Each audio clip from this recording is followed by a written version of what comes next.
nữ bắt thu tích thu lôi chăng ôi ơi bán đấy chưa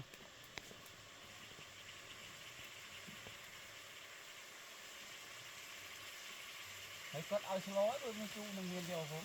mẹ địch cồn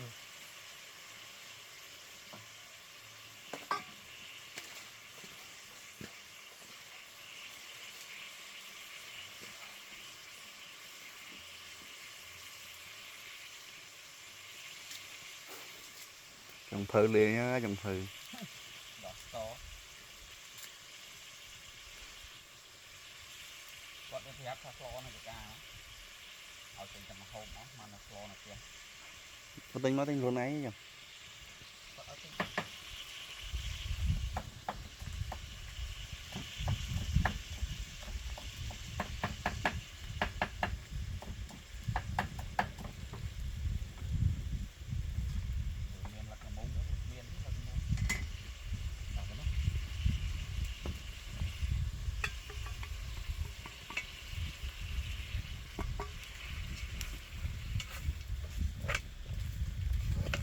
má cà lắc nặng không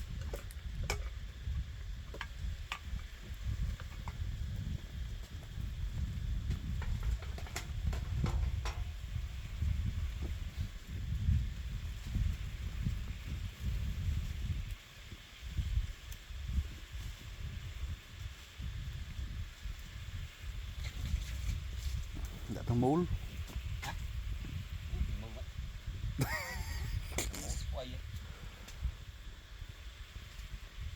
thế mà chết đấy chết chết là mà chiên cho má đã chăm soạn trên vinh mất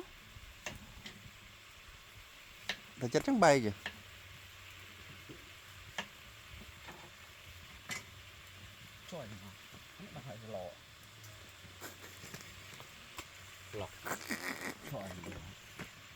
mười một trong thư lò mà chưa xua